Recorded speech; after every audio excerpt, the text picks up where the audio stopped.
I'm here to say that Penn State will be able to run the football against Oregon.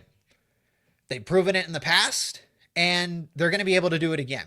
And it's because I have questions about Oregon's interior of the defensive line. It's not to say that they're bad. It's not to say that, right? But I look at the matchup. Okay, Penn State's offensive line. This was the same group because Oregon's defense is extremely talented. They're fast. They complement the offense, right? They do the same things. They want to use speed. They want to force turnovers, right? They have players that fly all around the football field. But when I watch the defense, okay, it's the linebackers that are stepping up. It's the defensive backs that are stepping up. I want to see more organic plays generated by the interior of the defensive line. That's what I'm looking at. I'm looking at, because, everyone will point out to me. Anybody that disagrees will say, well, look at the yards per game and look at this and look at that. But I'm looking at more than just that. I'm looking at what is the offense, what kind of push is Northwestern's offensive line getting? They did a better job against Oregon State. But okay, remember, this is Oregon State. This is Oklahoma State. This is Northwestern. These are teams, particularly that game against the Wildcats, where the offensive line, hey, they did more than just held their own here. This is a team that you should be able to get organic pressure against. You shouldn't have to commit extra guys to the box. The offensive line shouldn't be able to do as well as it's doing in this given matchup and given the game script as well. That's all I'm here to say. And when I look at, Oregon, remember, had a nice dynamic duo led by Derek Harmon a season ago.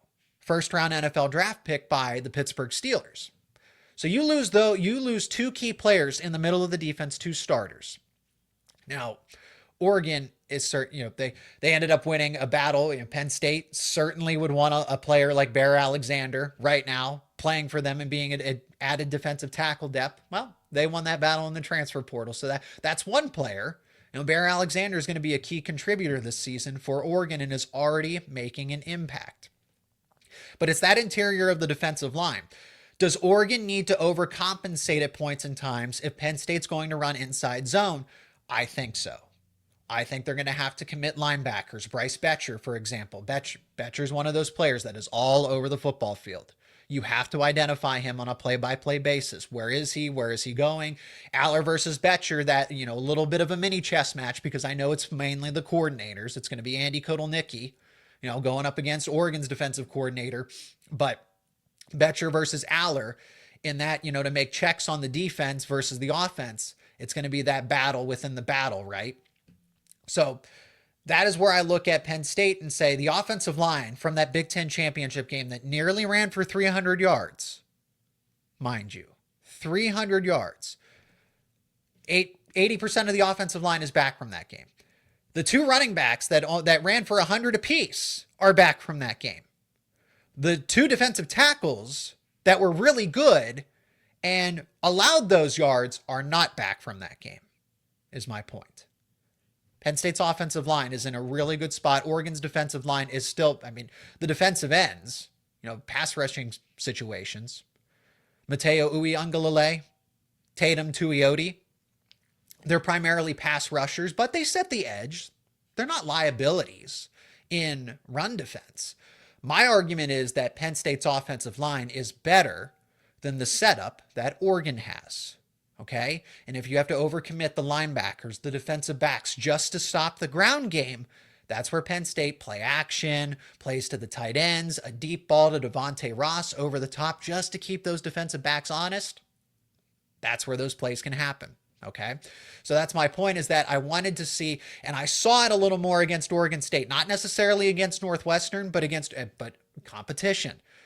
Oregon State is not a good football team. They just made so many mistakes, self-inflicted mistakes. But Oregon capitalized on them, right? That's still a solid victory across the board. All I'm trying to say is Penn State has the advantage in that O-line running back battle going up against that first four of Oregon's.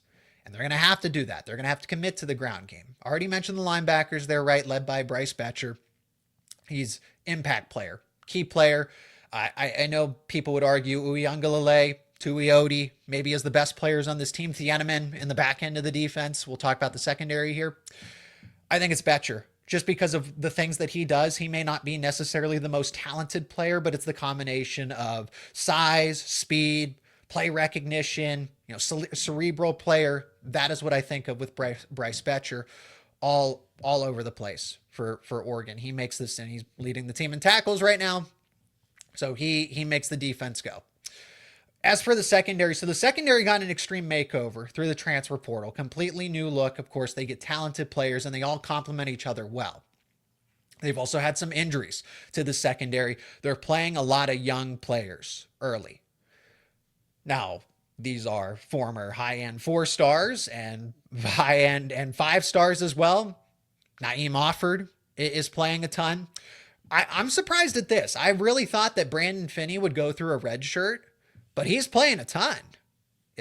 If he's a starter, I'm not mistaken, or if he just rotates in pretty frequently there, so feel free to correct me if I'm wrong there, but Finney's playing a ton as a true freshman, and that's a recruiting battle that Penn State lost. So you can see why he's playing very early for the Ducks. I worry about Oregon's chemistry in the back end of the defense, and that was a little bit on display against Oregon State in this recent game, where just communication, understanding assignments and roles that complement one another. If you're bracketing a receiver, one play in particular where Oregon State did not make a play, but it's these subtle things where a better team's going to make you pay for it, is going to make you pay for that mistake. So you pass off a receiver on the boundary to the middle on a post, for an example. The DBs, are you on the same page with that? Probably not as routine as you would want them to. In this case, at least early on. So Oregon secondary, ton of talent, but you got to work through these things. I could say the same thing for Penn State's passing attack as well. Devontae Ross, Kyron Hudson, and Trevor Pena have not played a lot of football with Andy Kotelnicki's offense between each other, right? They're veterans, but they haven't played a ton together as the 3 wide receivers, more importantly with Drew Aller. So it's kind of the situation where Oregon has those issues, but so does Penn State's passing attack.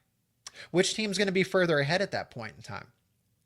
Maybe Oregon. I would say Oregon. This is where the battle testing matters a little more here, where you can work on those things, those imperfections, and kind of get those right, because it's you're battle tested. You're going up against teams that, hey, at least they're Power 4. It's not 3 FCS group of 6 and then a bye week. No, Oregon, I think, has that advantage. So will that pay off in the scheme of things? Time will tell, right? All right, so those are just general first impressions of what to know about Oregon, Dante Moore, the backfield, the wide pass catchers, offensive line that, brand new for them, right? They had to go to the portal but I've been impressed with them. You want to talk about communication and chemistry issues? Not a whole lot. And then the defense, Oregon's defense has smothered an Oklahoma State team that we found out is really not that good. Oregon State, really not that good, but still, and then shutting down Northwestern until towards the end of the game. Outstanding stuff from Oregon, and that's why a team I always thought this was a playoff team, but I don't think I expected them to be this efficient right out of the gate.